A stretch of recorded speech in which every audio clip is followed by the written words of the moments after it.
तो जैसा कि लास्ट एपिसोड में हमने देखा था कि चेनपिंग अपने साथियों के साथ रेड कैंडल सिटी पहुंच चुका। यहाँ पर डाली डायनेस्टी के लोगों ने लियांग को खत्म करने के लिए ऑलरेडी प्लानिंग बना के रखी थी। कई सारे डेटीज भी इसमें शामिल हो गए। वहीं दूसरी तरफ लिन चेनपिंग को खत्म करने की कोशिश करने लगी। हालांकि एल्डर जू यानी कि लिन के फादर ऐसा नहीं चाहते थे, तो लिन ने अपने बाप को इमोशनली ब्लैकमेल करना शुरू कर दिया। वो कह रही थी कि अगर आप इसे नहीं मारोगी तो मैं अपनी जान दे दूंगी। अब आगे तो इस एपिसोड की शुरुआत में हम मास्टर जीशांग की यंग फॉर्म को देख पाते हैं, जो कि लियांग के पास आकर बताने लगा कि अब मेरा पढ़ाई में बिल्कुल भी मन नहीं लगता। मुझे भी तुम्हारे साथ इस कल्टीवेशन की दुनिया को एक्सप्लोर करना है। मैं भी तुम्हारे जैसा बेफिक्रा बनना चाहता हूँ, साथ ही इस दुनिया की सबसे स्ट्रॉन्गेस्ट वाइन के मजे लेना चाहता हूँ। यहाँ पर लियांग उसे प्यार से समझाने वाला था, मगर जीशांग ने मना कर दिया। वो कह रहे थे कि इसे सिर पर हाथ रख के तुम मेरी हेयर स्टाइल को खराब कर दोगे। वहीं पर लियांग ने नोटिस किया कि जीशांग के मास्टर उनकी सारी बातें सुन रहे हैं। जीशांग कहने लगे कि मुझे तुम्हारे साथ ले चलो। देखो मैंने थोड़े बहुत पैसे भी जमा कर लिए हैं, जो कि सफर में हमारे काम आएंगे। मैं भी तुम्हारी जैसा एक महान तलवारबाज बनना चाहता हूँ। लेकिन लियांग ने उन्हें साथ ले जाने से मना कर दिया। वो कह रहा था कि तुम्हारी तो अभी मुझे भी नहीं आई और बातें तो देखो कितनी बड़ी बड़ी कर रहे। और तभी जीशांग के मास्टर भी वहाँ पर पहुँच गए। वो उनका कान खींचते हुए पूछते कि बताओ इस बार तुमने किस बंदे से मार खाई। तो जीशांग बताते हैं कि इस बार तो जैंग ने मुझ पर हाथ उठाया, जिस पर मास्टर कह रहे थे कि जरूर से वो तुम्हारे साथ आर्गुमेंट में जीत नहीं पाया होगा, इसलिए उसने गुस्से में आकर तुम्हें पीट दिया। जिस पर जीशांग कहने लगा ना, उसने तो इस बार हार मान ली थी, लेकिन उसने मुझे ताना मारा कि मैं चाहे कितना भी नॉलेज गेन क्यों ना कर लूं, मैं कभी भी आपको सरपास नहीं कर पाऊंगा। और उसी बात को लेकर हम दोनों में मारपीट हो गई। मास्टर अब तो आप बूढ़े हो चुके हो, लेकिन मैं काफी ज्यादा यंग हूँ, तो एक दिन मैं जरूर से आपको सरपास करूंगा। मगर सेकंड ब्रदर जैंग तो मेरी बातों पर यकीन ही नहीं करता। मैं भी एक जेंटलमैन बनना चाहता हूँ। जिस पर मास्टर कहते हैं कि जेंटलमैन बनना बिल्कुल भी आसान नहीं, तुम्हें शांत रहना सीखना होगा, ढेर सारी पढ़ाई और कस्टम्स को सीखना पड़ेगा। उनकी बातें सुन के जीशांग को बोर हो रहा था। इधर लियांग सोचता है कि एक दिन जब तुम जवान होंगे तब तुम्हारी ये जिद, ये बचपना तुम्हारे पास नहीं रहेगा। जिसे भी तुम अपना डिसाइपल बनाओगे, पता नहीं उसके पास तुम्हारी जैसा जज्बा और हिम्मत होगी या नहीं। भले इस बात में कोई शक नहीं कि तुम्हारा डिसाइपल भी जेंटलमैन होगा, लेकिन उसका भी नेचर तुम्हारे जैसा ही केयर फ्री रहना चाहिए। अब ये सीन यहीं पर कट होकर हम लिन को देख पाते, जो कि अपने फादर को मैनिपुलेट करते हुए चेनपिंग को मारने के लिए बता रही थी। इसलिए जू ने भी मजबूर होकर चेनपिंग पर अटैक करना शुरू कर दिए, मगर चेनपिंग बड़ी ही तेज रफ्तार के साथ उनके हर एक अटैक को डॉज किए जा रहा था। हालांकि मास्टर जू के एक ही पंच में वो काफी पीछे पुश हो जाता है। सब चेनपिंग भी खामोश नहीं रहने वाला था। वो कहने लगा कि सबको अपने डिसीजंस लेने का पूरा अधिकार है। तुमने अपना रास्ता चुना और मैंने अपना। यहाँ पर चेनपिंग की पावरफुल सोड इंटेंट को देखते साथ ही लिन और जू ये दोनों भी काफी ज्यादा शॉक थे। चेनपिंग की सोड एनर्जी लिन को मारना चाहती थी, मगर जू बीच में आकर अपनी उस नाकारा बेटी को बचाने लगे। और उतने में ही चेनपिंग ने गुस्से में आकर अपनी सोड को बुलावा भेजा। उसकी पुकार सुनते ही वहाँ पर तो मानो सोड एनर्जी का एक जलजला आ चुका था। अभी तक तो चेनपिंग ने इन पर हमला भी नहीं किया था, मगर फिर भी इन दोनों को उस एनर्जी से काफी ज्यादा तकलीफ होने लगी। चेनपिंग उन्हें मारने के काफी ज्यादा करीब था, लेकिन उतने में लियांग वहाँ पर पहुँच जाता है। वो चेनपिंग को रिलैक्स करते हुए कहने लगा कि प्लीज अब थोड़े से शांत हो जाओ। तुम इन मामूली से लोगों पर अपने हेवनली ट्रेजर को जाया नहीं कर सकते। इस मसले को तो मैं खुद हैंडल करूंगा। जिसके बाद लियांग उन दोनों से कहने लगा कि हम सब तो एक प्यारी सी लविंग फैमिली बनकर ट्रैवल कर रहे थे, तो ये फाइटिंग करना या फिर एक दूसरे को खत्म करना बिल्कुल भी सही नहीं। यहाँ पर एल्डर जू लियांग पर अटैक करने जाने वाला था, मगर लियांग ने अपनी हल्की सी औरा से उसे पीछे पुश कर दिया। जिसके बाद वो लिन से कहने लगा कि तुम्हारे पास ली फैमिली के जितने भी टैलिस्मान हैं वो सब मेरे हवाले करो, साथ ही तुम्हारे पास जितने भी ट्रेजर्स हैं वो सब मुझे देने पड़ेंगे। लेकिन इतना सब देने के बावजूद भी यहाँ से आज बस एक ही बंदा जिंदा जा पाएगा। तो लिन बताओ, तुम मरोगी या फिर अपने बाप को मरने दोगी? जो सुनते साथ ही एल्डर जू ने लियांग के सामने अपना सिर पटकना शुरू कर दिया। वो कह रहा था कि मैं अपनी गलती की खातिर मरने के लिए तैयार हूँ, मगर प्लीज लिन को जिंदा छोड़ दीजिए। उसे मारकर आप अपनी ब्लेड को गंदा मत कीजिए। लेकिन ये लिन तो इतनी ज्यादा कमीनी थी कि क्या ही बताऊं। इसने तो एक बार भी ऐसा नहीं बोला कि मेरे फादर को बख्श दो। इनफैक्ट उसे तो एहसास भी नहीं हो रहा था कि वो कितनी बुरी इंसान है। उसके तो दिल में बस नफरत थी, और ये बंदी खुद के अलावा कभी किसी और को इम्पोर्टेंस नहीं दे सकती, अपने सगे बाप को भी नहीं। यहाँ पर चेनपिंग ने फैसला कर लिया था कि लिन को जिंदा नहीं छोड़ना। बहुत ही कम बार ऐसा हुआ है कि चेनपिंग किसी पर इतना ज्यादा भड़क गया हो। जब तक तक कोई उसके दिमाग में ना चढ़े तब तक वो हमेशा शांत रहता है। लेकिन लिन ने इस बार लिमिट क्रॉस कर दी थी। यहाँ पर एल्डर जू अपना सिर पटक पटक कर कहने लगा कि सभी बच्चों से गलतियाँ होती रहती है और वैसी ही सेम गलती लिन से हो गई, तो प्लीज इस बेवकूफ की बातों को दिल पर मत लगाना, उसे माफ कर दो। मैं तुम्हारे सामने रहम की भीख मांगता हूँ, प्लीज उसे जिंदा छोड़ दो। और उतने में चेनपिंग चिल्लाते हुए उस पर पंच हिट करने चला गया, लेकिन वो बंदा अचानक से ही रुक जाता है। उसने बहुत बड़ा दिल करके इस बेरहम लड़की पर रहम दिखाया। वहीं पर लियांग चेनपिंग से कहने लगा कि चलो इस बार इसे माफ कर दो, कुछ पनिशमेंट्स तो मौत से भी ज्यादा बदतर होती, तो इसे जिंदा छोड़ना ही इसकी सजा होगी। आज के बाद इसे बार बार यही बात सताएगी कि इसने कितने नेक दिल बंदे को हर्ट किया था। तभी चेनपिंग जू से कहने लगा कि आप इसे लेकर यहाँ से दफा हो जाएं, मैं इस लड़की की शक्ल भी देखना नहीं चाहता। तो एल्डर जू भी अपनी गुस्ताख लड़की को लेकर वहाँ से रवाना हो गए। वहीं पर चेनपिंग लियांग से कहने लगा कि अगर तुम्हारे पास वाइन है तो प्लीज मुझे थोड़ी सी पिला दो, जिस पर लियांग हंसते हुए कह रहा था कि हाँ वाइन तो मेरे पास ढेर सारी है, लेकिन शराब उस वक्त नहीं पीनी चाहिए जब तुम नाराज हो, वरना तो तुम्हें एक पियक्कड़ बनने में जरा भी वक्त नहीं लगेगा। जब भी कुछ बुरा हो जाए, किसी का दिल टूट जाए, तो लोग शराब को ही अपना सहारा बनाते, जो कि सरासर गलत बात है। मेरे ख्याल से शराब तो तब पीनी चाहिए जब तुम काफी ज्यादा खुश हो, तब हो सकता है कि तुम एक शराबी ना बनकर ड्रंकन इमॉर्टल बन जाओ। वहीं दूसरी तरफ लिनशुआ उसे जो लेटर मिला था उसे पढ़कर एक लोकेशन पर पहुंच गया। उसे मिलने के लिए वहाँ पर एक बंदी भी पहुंच चुकी थी। वेल थोड़ी देर पहले यही बंदी उस नाव पर थी जहाँ पर लियांग ने शराब पीकर डांस को एंजॉय किया था। यहाँ पर वो लिनशुआ को बताती है कि मैं डाली डायनेस्टी के चांगचुआन पैलेस की सुप्रीम एल्डर हूँ और यहाँ के कॉमन लोग नहीं जानते कि मैं एक इमॉर्टल हूँ। जो सुनते साथ ही लिनशुआ उससे कहने लगा कि मैं तो आपकी ऑरा से ही पहचान गया था कि आप एक इमॉर्टल हो। और तभी वो बंदी कहने लगी कि मैं तुम्हें हमारे चांगचुन पैलेस में इन्वाइट करने आई हूँ, मैं चाहती हूँ कि तुम हमारे साथ डाओ कल्टीवेशन को शुरू करो।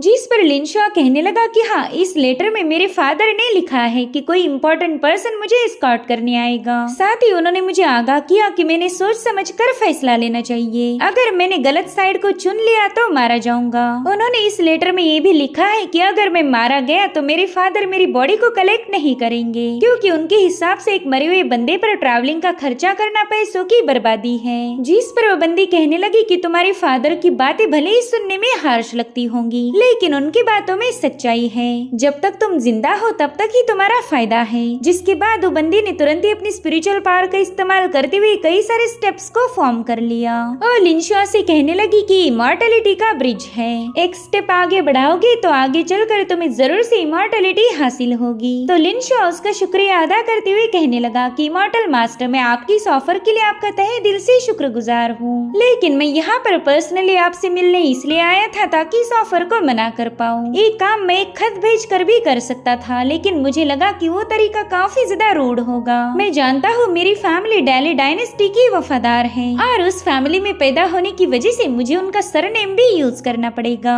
लेकिन ये बात ऐसी है जिसे मैं कभी बदल नहीं सकता। हाँ, मगर मैं किस बात पर चलना चाहता हूँ इसका फैसला मेरे फादर या मेरे एंसेस्टर नहीं लेंगे। और इतना कहते साथ ही लिनशुआ ने अपने फादर के लेटर और साथ ही साथ डाली डायनेस्टी के ऑफर की धज्जियां उड़ा दी। वैसे तो लिनशुआ एज में काफी ज्यादा छोटा था, मगर उसे अभी से इतनी समझ है कि वो खुद के फैसले खुद कर सके। यहाँ पर उसने बड़े ही पोलाइट अंदाज में उस इमॉर्टल को मना कर दिया। जो देखो बंदी कह रही थी कि तुमने खुद होकर ही अपना सुनहरा भविष्य बर्बाद किया है। अरे वो इमॉर्टल वहाँ से रवाना हो गई। तब तक लिनहुआ और बाओपिंग भी भागते हुए वहाँ पर पहुँच गए। वो लिनशुआ को बता रहे थे कि हमारे पीछे एक भूत पड़ा है, प्लीज हमें बचा लो। वही दूसरी तरफ लियांग चेनपिंग से कहने लगा कि इस सफर में मैंने तुम्हारी काफी सारी परीक्षाएं ली, जानबूझकर पाइथन को खत्म नहीं किया। मैं देखना चाहता था कि तुम इस सिचुएशन को कैसे हैंडल करोगे और तुमने मुझे जरा भी निराश नहीं किया। जिस पर चेनपिंग कहने लगा, लियांग क्या तुम हमें छोड़कर जाना चाहते हो? तो लियांग जवाब देते हुए बताने लगा कि मुझे अगर कोई बंदा अच्छा नहीं लगा तो मैं कभी उससे बात नहीं करता, चाहे फिर वो जीशांग का फेवरेट ही क्यों ना हो,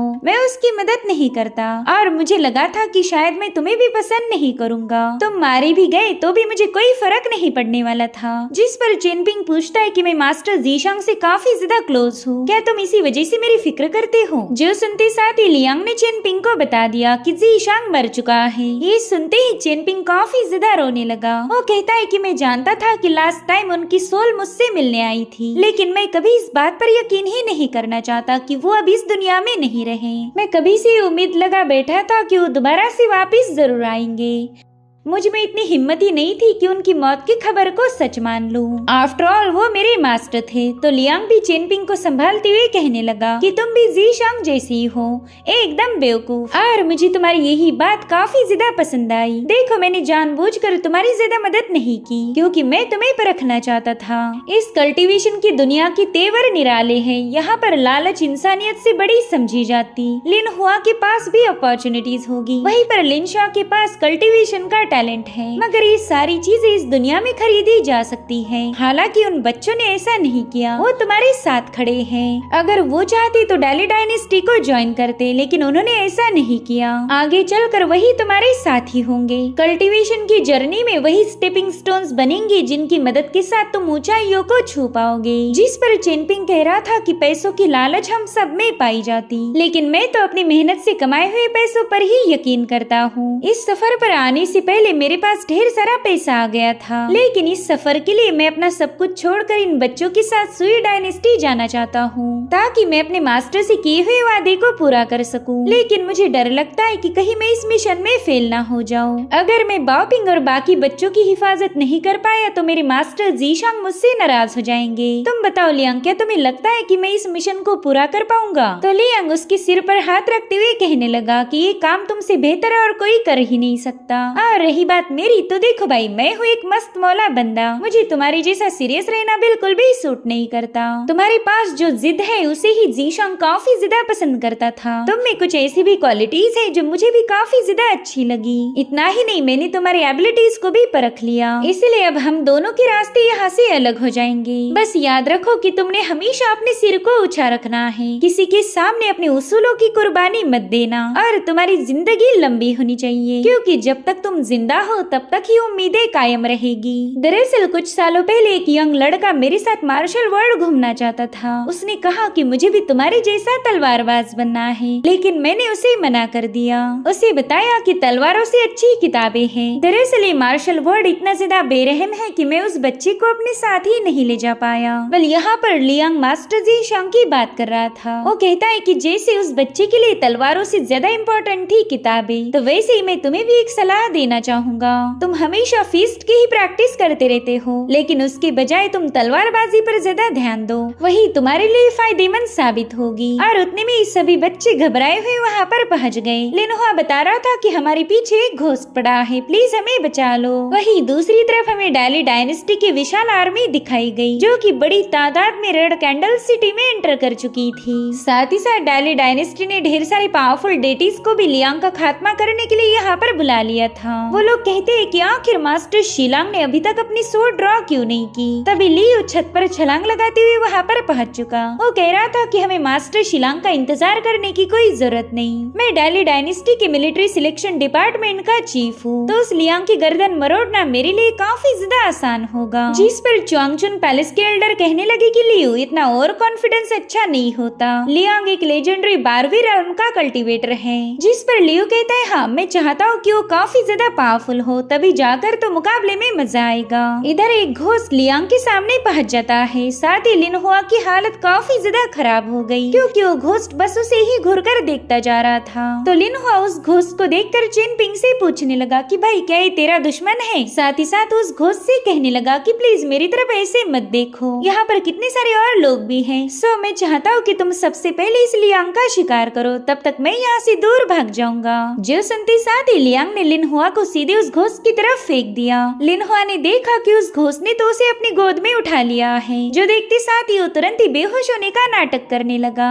तो लियांग उससे कह रहा था कि प्लीज यार इतनी भी नौटंकी मत कर, ये एक इन स्पिरिट है जिसने कल्टीवेशन अचीव की और तुम्हें फॉलो करते हुए यहाँ तक पहुँच गया। दरअसल किसी ने इसे यहाँ पर भेजा है स्पेशली तुम्हें प्रोटेक्ट करने के लिए। जिसके बाद लियांग उस इन स्पिरिट से कहने लगा कि अब इन बच्चों को डाली बॉर्डर के एफओ पास तक पहुँचाना तुम्हारी जिम्मेदारी है। जिस पर वो इन स्पिरिट कह रहा था कि सीनियर आप तो मेरी ओरिजिन के बारे में कुछ भी नहीं जानते, फिर आप मुझ पर ब्लाइंडली ट्रस्ट क्यों कर रहे हो। तो लियांग जवाब देते हुए कहने लगा कि मैं पहचानने में कभी गलती नहीं करता, तुम एक राइचस पाथ के फॉलोअर हो, बाहर से सख्त और अंदर से मोम जैसे नरम। जिस पर वो इन स्पिरिट कहने लगा कि हाँ सीनियर मैं भी बिल्कुल आपके जैसा हूँ। जो सुनते साथ ही लियांग की हंसी छूट गई। वो कह रहा था ना बेटा मैं तो तुमसे 1000 गुना ज्यादा भयानक हूँ। वेल उस लेक में जो मछलियाँ थी उन्होंने लियांग का लोकेशन ली जिन तक पहुँचा दिया था। ली जिन को लगा कि शायद लियांग उसकी जासूसी को पहचान नहीं पाएगा, मगर लियांग ने तो एक ही टिचकी में उतने दूर से ही ली जियान पर अटैक कर दिया। इधर लियांग उसकी फिश को कैप्चर करके उसे लिनहुआ के वाटरफॉल बुक में ऐड कर देता है। साथ ही साथ उसने लिनहुआ को एक टैलिस्मान थमा दिया। वो कह रहा था कि अच्छे से पढ़ाई करना और इस टैलिस्मान को जाया मत करना। जिसके बाद ये सभी लोग मेन गेट की तरफ रवाना हो गए। आज लियांग अपनी टीम से दूर जाने वाला था तो कहता है बताओ तुम में से किसे मेरा गधा चाहिए। जो सुनकर लिनहुआ उससे पूछने लगा कि लियांग क्या तू मरने वाला है? अगर सच में मरने वाला है तो चल अपने सारे ट्रेजर्स मेरे हवाले कर दे, मैं उन ट्रेजर्स को तेरी तरफ से आखिरी तोहफा समझकर रख लूंगा। जिस पर लियांग कहने लगा बच्चे इतनी आसानी से तो मुझसे पीछा नहीं छूटने वाला। और फिर जैसे उसने डोर ओपन किया उसके सामने डाली डायनेस्टी की आर्मी खड़ी थी। वाले सभी लोग लियांग को मारने के लिए यहाँ आए हैं। तो लियांग उन्हें देख स्माइल करते हुए कहने लगा कि इस ट्रिप पर मैं कुछ लोगों से बात करने आया था, इनफैक्ट एक पैगाम देने आया हूँ। भले ही जीशांग ने अपने दुश्मनों पर तवज्जो नहीं दी, उसने हमेशा डाली डायनेस्टी की हरकतों को नजरअंदाज किया, लेकिन ये लियांग वैसा बिल्कुल नहीं। मैं तो डाली डायनेस्टी को करारा जवाब देना चाहता हूँ। जो सुनते साथ ही सिपाहियों ने उस पर एरोस पॉइंट कर दिए। वहीं पर लियांग चिनपिंग से कहने लगा कि तुमने पाइथन के साथ फाइट करते वक्त अपनी सोड इंटेंट का एक स्ट्रैंड यूज किया था। उस दिन तुम्हारी एनर्जी का काफी ज्यादा नुकसान हो गया, तो उसी वजह से मैं तुम्हें एक स्पेशल टेक्निक सिखाने जा रहा हूँ। इसे 18 स्टॉप ब्रीदिंग के नाम से जाना जाता।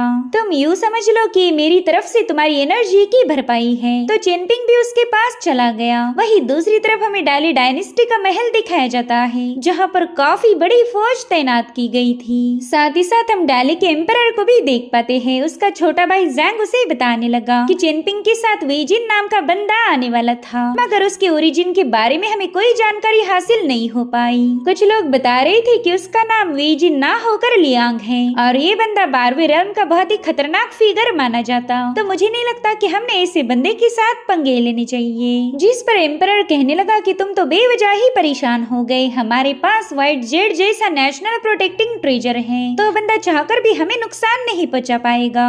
वही दूसरी तरफ लियांग चिनपिंग से कह रहा था कि इस मुकाबले को केयरफुली ऑब्जर्व करना, मैं अपनी हर एक मूव की जानकारी तुम्हें देता रहूंगा। और अब लियांग आगे बढ़ते हुए बताने लगा कि हमारी ची पावर ड्रैगन की वेन्स जैसी है, जो कि 10,000 माउंटेन्स के एंसेस्टर लिनचोंग से ओरिजिनेट हुई थी। तब तक डाली की आर्मी ने अपने हजारों लाखों तीर हवा में रिलीज कर दिए थे, तो लियांग ने अपनी 18 स्टॉप में से पहले स्टॉप का यूज किया। उसके ऐसा करते साथ ही वहाँ पर काफी स्ट्रॉन्ग ची पावर रिलीज होने लगती है और उस ची पावर ने सिपाहियों के सभी एरोस को डिस्ट्रॉय कर दिया। अब लियांग काफी तेजी के साथ आगे बढ़ते हुए अपनी सेकंड स्टॉप को एक्टिवेट कर देता है। यहाँ पर वो बड़े ही कूल अंदाज में स्लैशेस रिलीज कर रहा था। वहाँ पर इतने सारे सिपाही होकर भी कोई भी लियांग की स्पीड और मूव्स को गेस नहीं कर पाया। उतने में ही लियांग ने तीसरी स्टॉप का यूज करते हुए क्राउन शेप में स्लैश को अनलिश कर दिया, जिससे उसके आसपास की जगह पूरी तरह से खाली हो गई थी। मगर यहाँ पर सिपाहियों की जरा भी कमी नहीं थी, उन्होंने तो चारों ओर से लियांग को घेर लिया। तो लियांग चिनपिंग को बताता है कि अपनी ची पावर को स्पिरिट में पेनिट्रेट करो,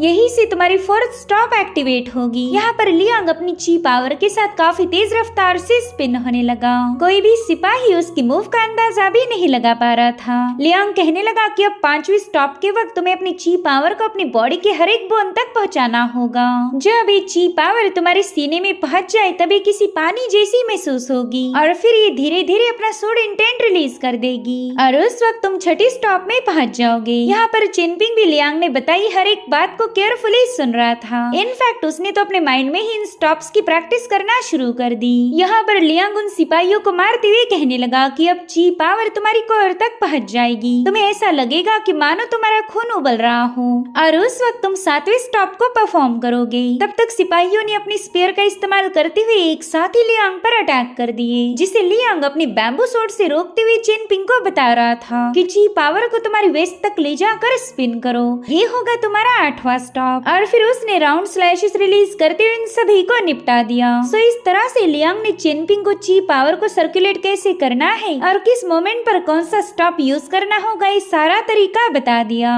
इसी दरमियान सभी सिपाही एक साथ ही उस पर अटैक करने पहुंच चुके थे। तो उस वक्त लियांग ने चेन पिंग को बताया कि अब तुम्हारी ची पावर सोर्ड में एंटर करके प्रोफाउंड सोर्ड इंटेंट को रिलीज कर देगी, और फिर जब ये स्लैश डिलीवर होगा तब सभी चीजें उनकी ओरिजिन तक पहुंच जाएंगी। यहाँ पर लियांग का स्लैश इतना ज्यादा जबरदस्त था कि वो सभी लोग एक ही सेकंड में खत्म हो गए, और इसे ही 18 स्टॉप ब्रीदिंग टेक्निक कहा जाता था। चेनपिंग तो उनकी इस मूव से ही काफी ज्यादा इम्प्रेस हो गया। उस ग्राउंड पर लियांग के अलावा और अब कोई भी जिंदा नहीं बचा था, जिसके बाद लियांग ने उन सभी डेटीज को भी चैलेंज किया। वो कह रहा था कि मेरे पास ज्यादा वक्त नहीं बचा, तो तुम एक साथ ही मुझ पर हमला कर दो। जो सुनते साथ ही एक डेटी ने फटाफट से अपने धर्मा फॉर्म को समन कर लिया। वो लियांग से कह रहा था कि तुझे मारने के लिए मैं अपनी कल्टीवेशन को दांव पर लगा चुका हूँ, लेकिन लियांग ने तो अपने बस एक ही स्लैश में उसके धर्मा फॉर्म की धज्जियां उड़ा दी। वहीं पर दूसरे डेटीज भी अपनी पावर्स को एक्टिवेट करते हुए लियांग पर हमला कर देते हैं, मगर लियांग उन सभी को डॉज कर सीधे चुआंगचुन पैलेस की लेडी के पास चला गया। उससे कह रहा था कि मैंने तुम्हारी बोट पर वाइन पी थी, इसलिए मैं तुम्हें ज्यादा परेशान नहीं करूंगा। जिसके बाद वो सीधे लियो की तरफ रवाना हो गया। यहाँ पर लियो ने अपने ड्रैगन्स को समन कर लिया था, मगर लियांग अपने एक ही पंच में उसके ड्रैगन्स को डिस्ट्रॉय कर चुका। जो देख लियो उस पर कई सारे अटैक करने की कोशिश करता है, मगर लियांग ने उन्हें डॉज करते हुए उस बंदे को एक ही लात में पहाड़ों की चुम्मी लेने भिजवा दिया। वो बंदा पहाड़ों को चीरते हुए सीधे माउंटेन डेटी वेइबू के पास जाकर गिर गया था। वल यहाँ पर डेटी वेइबू उसे मारना चाहता था, लेकिन वो बंदा तो ऑलरेडी मर चुका है। और अब हमें डाली डायनेस्टी का पैलेस दिखाया गया, जहाँ पर एक बहुत ही पावरफुल सोर्ड को जंजीरों से बांध के रखा था। तो सॉन्ग जिनशिन उस तलवार में अपनी एनर्जी ऐड कर देता है, जिसके चलते पैलेस पर लगा हुआ बैरियर और भी ज्यादा मजबूत हो गया। यहाँ पर एम्पायर सॉन्ग जिनशिन से पूछता है कि बताओ मैं इस बैटल में पार्टिसिपेट क्यों कर रहा हूँ, जिस पर सॉन्ग जवाब देते हुए कहने लगा कि मेरी मदर चेन पिंग को मारना चाहती है, और जब तक लियांग जिंदा है तब तक चेन पिंग को मारना पॉसिबल नहीं। तो एम्पायर उसे बताने लगा कि स्मॉल टाउन की ड्रैगन फर्नेस काफी तेजी से आग बरसा रही है, जिसमें लाइफ बाउंड पोर्सलेन 1 बाय 1 बनाए जा रहे। इन मिट्टी के बर्तनों में ढेर सारी अपॉर्चुनिटीज छुपी हुई है, जिसके चलते कई सारे लोग उस स्मॉल टाउन के ट्रेजर्स को हासिल करना चाहते। इन सभी फैक्शन ने अपना ढेर सारा गोल्ड और कॉपर कॉइन दाव पर लगा दिए, ताकि लीजू के हेवन यानी कि स्मॉल टाउन उन्हें मिल जाए। लेकिन अब कुछ लोग डाली के खिलाफ जाकर उस स्मॉल टाउन पर कब्जा करना चाहते हैं, खासकर ईस्टर्न ट्रेजर वास्ट कॉन्टिनेंट। तो ये बैटल करके मैं उन्हें दिखाना चाहता हूँ कि डाली के खिलाफ जाना कितना ज्यादा महंगा पड़ सकता।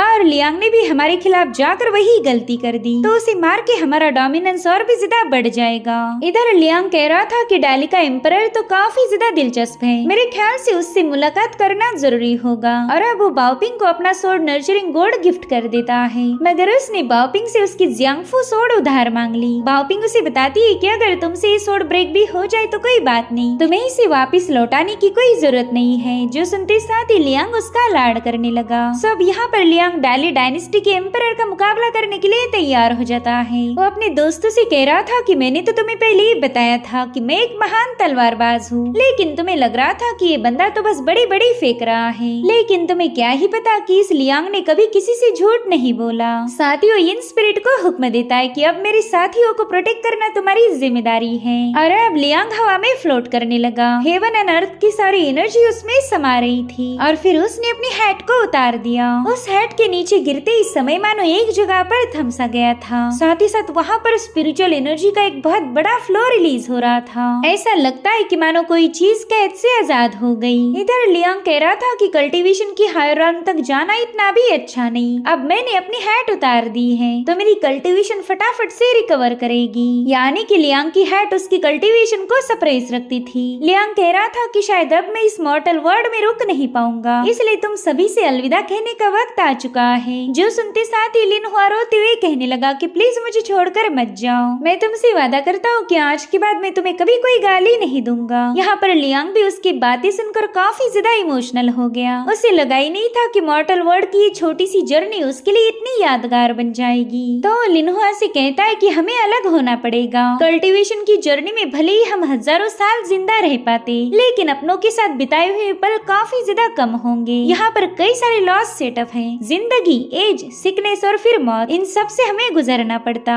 तो मैं चाहता हूँ कि तुम सभी लोग खुद को स्ट्रॉन्ग बनाओ, और स्ट्रॉन्ग तुम तभी बन सकते हो जब किसी ताकतवर बंदे का मुकाबला करो, उसके साथ कम्पीट करो। कमजोरों को कुचल कर हम कभी भी ताकतवर नहीं बन सकते, इसलिए मैं भी उन स्ट्रॉन्गेस्ट लोगों के साथ फाइट करने जाने वाला हूँ। और उन्हें सबक सिखाने के बाद मैं अपनी दुनिया में वापस चला जाऊंगा। लेकिन मैं चाहता हूँ कि तुम सभी लोग मुझसे वादा करो कि तुम जरूर से मेहनत करोगे। जिसके बाद वो चिनपिंग से कह रहा था कि तुम काफी ज्यादा सीरियस रहते हो, तो कभी कभार जी खोलकर हंसा भी करो। जो सुनते साथ ही चिनपिंग के चेहरे पर स्माइल आ गई, और अब लियांग अपने उसी कूल अंदाज को बरकरार रखते हुए वहाँ से रवाना हो गया। ये सभी लोग उसके जाने की वजह से काफी ज्यादा इमोशनल थे। इनफैक्ट लियांग को भी उनसे काफी ज्यादा लगाव हो चुका है, और अब वो डेली डायनेस्टी की सबसे स्ट्रॉन्गेस्ट डेटीज का मुकाबला करने रवाना हो गया। इधर डेली डायनेस्टी का एम्परर कह रहा था कि तुम 12वीं लेवल के कल्टीवेटर हो, यानी कि तुम यहाँ से जिंदा वापस नहीं जा पाओगे। और इसी के साथ एपिसोड यहीं पर एंड हो जाता है। Thank you so much for watching. Bye bye, take care.